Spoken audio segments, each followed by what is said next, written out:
Hey everyone, welcome back to another video. We're going to be talking about a very important topic, which is what laptops should you buy if you're going to be an engineering student in 2024. There are so many things out there that an engineering student will do. He's going to do academic related stuff, probably going to explore a lot into software development, probably going to do stuff related to AI, and some people actually get into stuff like video editing and these kind of things as well. So what is the most ideal laptop that you should get, and what is the best possible price that you need to pay for it? That's what we're going to be discussing in this video. If you're new here, my name is Hari. I'm a recent graduate from 𝗵𝗵𝗏𝗧. I work as a software developer in Bangalore. Let's just get started in the video. People get confused like, okay, like which brand should I buy? Acer versus Asus or Lenovo or whatever it is. But before thinking about the brand, think about the specifications that the laptop would require. If you're an engineering student, the ideal RAM that you need to have in a laptop is close to 16 GB. And when I was using my laptop in first year, which had close to 8 GB of RAM, there was a heavy application called Android Studio where you develop Android applications. And the problem with that is that it used to consume most of my RAM, and you can't even open another browser at the same time. And if you open multiple tabs of Android Studio and multiple browsers at the same time, then you can be sure that the laptop is going to crash, right? So try to get the RAM which is higher, try to get something which is 16 GB or slightly more than that if possible, right? And that's going to really help make sure that you are able to run concurrent heavy applications together. And another important part of a laptop is the storage that you need to have. And most of the laptops have a storage of close to 256 GB to 512 GB. And you should really optimize for storage if you're into gaming or video editing, or if you're into content creation in general. Because on average, a video will be close to 1.5 GBs. And if you're downloading a heavy game or something like that, like GTA or something, you can be sure that it'll go up to 50 GB or so. And when you have more other files into college and assignments and all that, trust me, you will be running out of storage very quickly. So try to optimize for a higher storage. Try to get at least 512 GB if you are into any of these things. And if it's customizable, then you can add another 1 TB of SSD as well. And that's what I did in my laptop here. If you see, I got an Acer Nitro V, and I had a 512 GB of internal storage, and I got an SSD and I added the SSD on my own. And that's what you need to do if you are into a heavy field such as video editing or gaming or stuff like that, which requires a lot of storage. Let's talk about one of the most interesting things that's been going on in the news a lot, which is the GPUs. GPUs manufactured by NVIDIA, right? And most of the companies which manufacture GPUs, they really try to optimize for gaming. And the reason you need to have a GPU is again for gaming.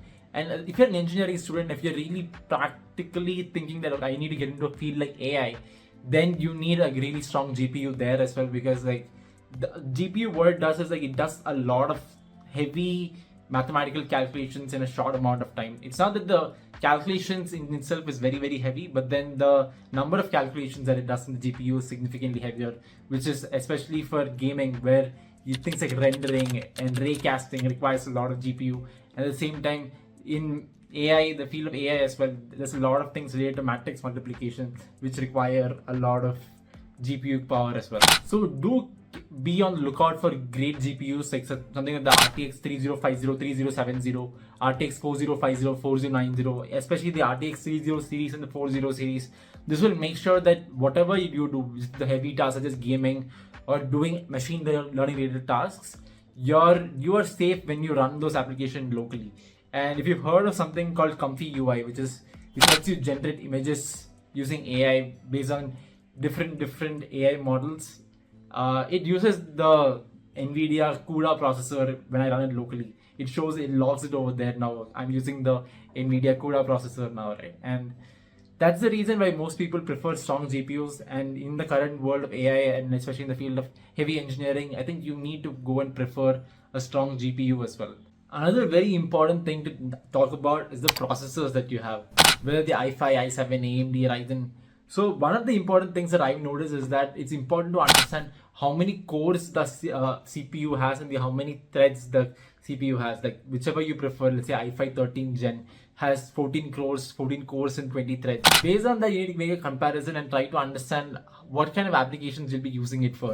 If you're using very heavy intensive applications like gaming, video editing, machine learning, and anything which requires a lot of CPU power, then go for something like an i5 13th gen or i7 13th gen, or even something like an i9 if you have that kind of budget.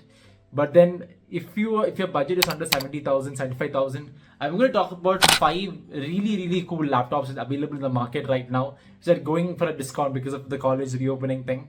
And this is going to be very useful for you. So make sure to look into it. Before we talk further about laptops, it is important that you work on your skill set as well. And throughout your 4 years, you need to work on your skill set. And this is where a new age college like Newton School of Technology comes in. Newton School of Technology is offering a BTech degree in CS and AI, and they start teaching you these important topics starting from the first year onwards. And you'll get mentored by top industry professionals from Microsoft, Amazon, and Google. And at the same time, you'll be getting access to a vibrant community of students as well. And several students have gotten internships with an average stipend of close to 30,000. And one of their students has also cracked Google Summer of Codes in their first year itself, right? And I think it's been going great for them, and that's why they have even opened a new campus in Pune, which is a growing tech hub, and they already have a campus in Delhi as well. So do go and give their entrance test, which is the NSAT test. They have an entrance test coming up on July 18th, so go and appear for them. And I wish you all the best for that. The first laptop that we're going to talk about is the Lenovo Lock i5 13th Gen series. And the beauty about this laptop is that it perfectly fits all the requirements that I talked about previously. And it has an SSD of 512 GB and it's expandable up to 1 TB. And it has an RTX of 3050, which is the NVIDIA GPU, which helps you in gaming and all that things. And the beauty of this laptop is that it comes under the 70,000 range, which is like what most of the students who go to colleges they prefer for. And it's not one of those high-end series which is more than like 80, 85,000, 90,000, which is like completely unaffordable for most people. And one of the pitfalls about the gaming laptops is that the charging is kind of less. I mean, the maximum charging that you'll be expecting for them will be around 3 hours or 3.5 hours. So if you have an exam, which is an open laptop exam, and if your exam is for like more than 3 hours, then you'll always have this anxiety for whether this battery will last that long. So do think about it, because there are some amount of trade-offs associated with it. And it has a refresh rate of close to 140 Hz, which is very good for gaming. And at the same time, it has a very good cooling system, which helps you, like when you're playing games, the laptop gets heated a little bit. So if the cooling system is not great, then there's a possibility that your battery and all the other internal components in the computer, they get disintegrated very quickly. So overall, it's a great laptop. It's close to 73,000. So if you want it, you should go and check it out right now. And I would give this a solid 8 out of 10 or 9 out of 10. If you are a college student using it for 4 years, then it's a perfect buy. The next laptop we're going to be talking about is the Lenovo Ideapad Slim 3. And the reason I really like this is because of the really powerful CPU that it has for a slightly lower cost, right? It offers the i7 13th Gen at close to 61,000 rupees. And I think that was like wow, because the i7 13th Gen generally goes around for close to 75,000, 80,000, more along that range. But the pitfall around this area is that it's not a gaming laptop, which means it does not have a GPU, which means if you're into gaming and those kind of stuff, this is not the most ideal laptop. But for a specific college usage, for like if you want to just code, and if you want to just use it for academic purposes, and if you want to use something like VS Code or Android Studio or something like that, then this is like a perfect fit for you, because it's close to 61,000 right now, which is a pretty good deal compared to other laptops. And at the same time, the charging, the battery usage is also very strong. 16 GB RAM, and at the same time having an expandable SSD of close to 1 TB, right? And apart from that, I don't see any pitfalls in this laptop. It's a safe option for most people. If you're a college student, then you should definitely check this out. The next laptop we're going to be talking about is the HP Laptop 15S. And it has an i7 12th Gen, and it has all the similar features as the previous laptop of Lenovo Ideapad. And the reason that I like this laptop is because of the HP brand, and it has a stronger build quality as compared to a lot of other laptops. And at the same time, I think HP has a very good customer service and great support in that area as well. And it is a very well-known, well-respected brand in the society as well. And I would personally prefer the Lenovo Ideapad, and because of the superior processor that it has. But overall, the features and specs wise, I think the HP Laptop 15S and the Lenovo Ideapad, they're slightly very much comparable in terms of the processing, in terms of the memory, and in terms of everything else, right? And the HP laptop is slightly more expensive, close to 5,000 rupees extra. But I think if you are someone who's very much inclined to having a low budget laptop and with the strong features, I would definitely go for the Ideapad Lenovo laptop as well. The fourth laptop I'm going to be talking about is my favorite laptop, which is the Acer Nitro V, the one that I'm holding in my hand right now. And the beauty I really like about this laptop is that I use it for a lot of tasks. It's related to gaming. Sometimes I even build games using Unity in this, and it has a very strong GPU called the RTX 4050, and at the same time it has a very strong SSD which has close to 512 GB of SSD, and I bought an external SSD of close to 1 terabyte. So now it has close to 1.5 GB, 1.5 TB of storage in the laptop as well. But the most beautiful thing is that even though gaming laptops lose charge very quickly, but I felt that the laptop that I'm using right now, it has a charge of it holds charge for close to like 3.5 hours in total, which is not too bad for a gaming laptop, right?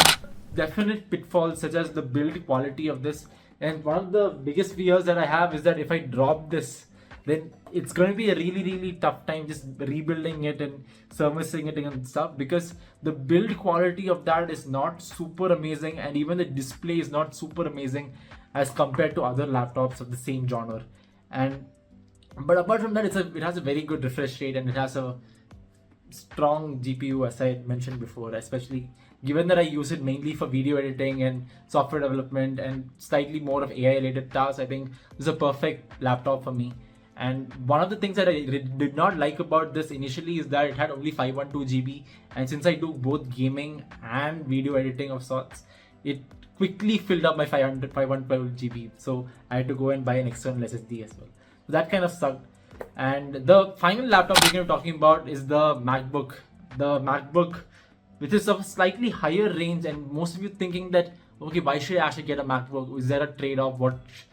It's of slightly higher pricing, and it's actually worth it to go and get a MacBook. And buying the MacBook comes with a lot of trade-offs, and if you are looking for a MacBook which comes around the 70,000 range, then most probably you will get only something with the M1 chip, not the M2 or M3 chips, because that's like a much bigger price range.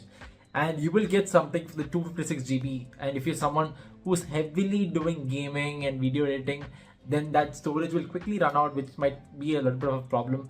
And one of the things that I really notice about the Mac, since I've been using the Mac for the last 1 year, is that its ability to run concurrent applications is amazing. I have like close to 10-20 tabs open of different applications like Xcode, IntelliJ, and sometimes even I have other applications like video editing softwares open. But the beauty of that is that it doesn't hang that easily. It quickly keeps running things concurrently. That's a huge, powerful processing machine, right? And for a college student, it's not a requirement, it's not a necessity to go for a high-end laptop which costs more than 1 lakh. It might cost a little bit of a cut for your parents. It might like take a lot of effort to even pay a loan back if you're trying to buy a MacBook on an EMI or something like that. So I would suggest go for a Windows laptop which is of a higher processing power.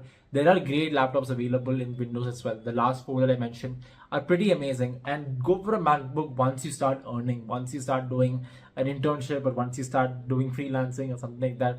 And then you'll have the confidence that, okay, fine, now I deserve a Mac.